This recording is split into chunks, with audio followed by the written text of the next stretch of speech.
Hey, good morning, team. Welcome to week 2 of OS 180 Principles of Supervision. So, this week we're going to explore motivation. There is some good things going on in this week, right? Because you're going to be looking at a video from Daniel Pink and a video from Dan Ariely, two of my favorites, right?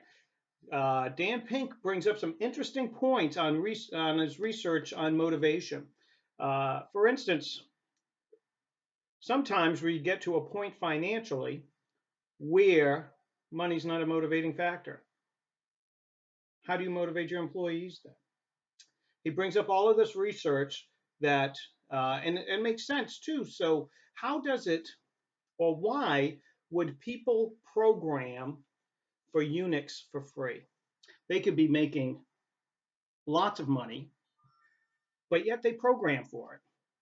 Why do people write for Wikipedia for free?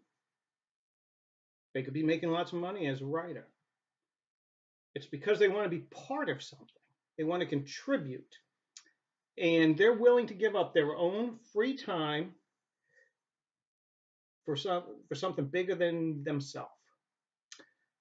So, how do you motivate your employees? Think about that. If you can't just give money or time off, it's beyond the carrots and the sticks of motivation. Can you allow employees to pursue their passions? Like, for instance, at 3M, they have been known for allowing half day Fridays where employees can contribute by conducting research, by exploring projects. This is how like liquid paper and post-it notes all came about. Uh, and that, motivates employees. So yeah, I think you'll find that interesting and give that a deep thought, right? There's another video by Dan Ariely, and I really like Dan Ariely too. And if you get the chance, right, on Netflix, if you have Netflix, there is a video, a movie by him, a new documentary called The Dishonesty Project. And it's how everybody lies and why we lie. Yeah, we all lie. Don't fool yourself. Some of us go 5 miles over the speed limit, some of us much more, and you know who I'm talking to. And but we rationalize it and we lie to ourselves and say everybody's doing it or I'm not doing it, right? So, anyways, watch him. He's got his motivation there in research. So this week we have a discussion board and we have our paper to do. Last week I'm reading the discussion boards and some people have had some good and some bad experience, some really good and some really bad experiences on onboarding, right? And so I wanted to talk a little bit about that. Remember in our book here, and this is page 10, we have this chart on skills and conceptual skills and technical skills, right? So at the lower level management, our frontline supervisors, in the military, we would call this our tactical supervisors, right? We rely more on technical skills, our ability to do something, a little bit on conceptual skills. And what are conceptual skills, you might ask? Conceptual skills would be like strategic planning, visionary statements, being able to communicate a clear vision. That's what's going on. Where are you going to take the company? These are conceptual skills. So at the lower level, the frontline manager, there's not a big need for that. Keep that in mind. It grows as you get senior in the organization. Top line management, the CEOs, they need to have that vision. They need to be able to communicate this. Why? And so, why is this important? And how does this affect your onboarding and your relationship with your first supervisor? I got a chart. I like models. So let's see if we can see this good. This is a character versus competency chart. Right? We have competency and character, or vice versa. It doesn't matter much. And this goes all the way back to the ancient Greeks, right? This is actually from Aristotle and Socrates. Yeah.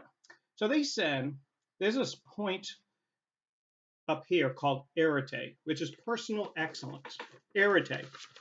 Sometimes it's pronounced like arete, and maybe I'm pronouncing it wrong, but I've always known it as arete. And it says that when you reach technical competence and which they call metis and character, a great character, you reach this point of arete, of excellence, right?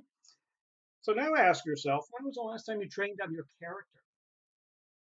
Most of us probably trained on our character when we're watching Sesame Street. That's really the last time we talk about character development. We're really concerned about it with the youth, but not so much with adults.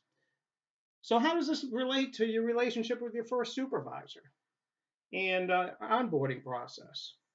Well, why do they get to be a frontline supervisor?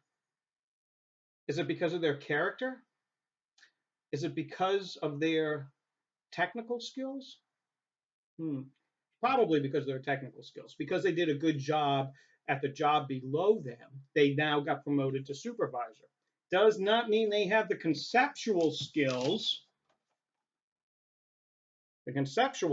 here on page 10 required to be a good supervisor. Yet, they're still learning too and still growing. So that's what we got to think about our character and our competence. How do we reach that, you know, arete? And it changes too. So, because imagine, if you will, you get promoted. You now have a whole new set of competency skills to build.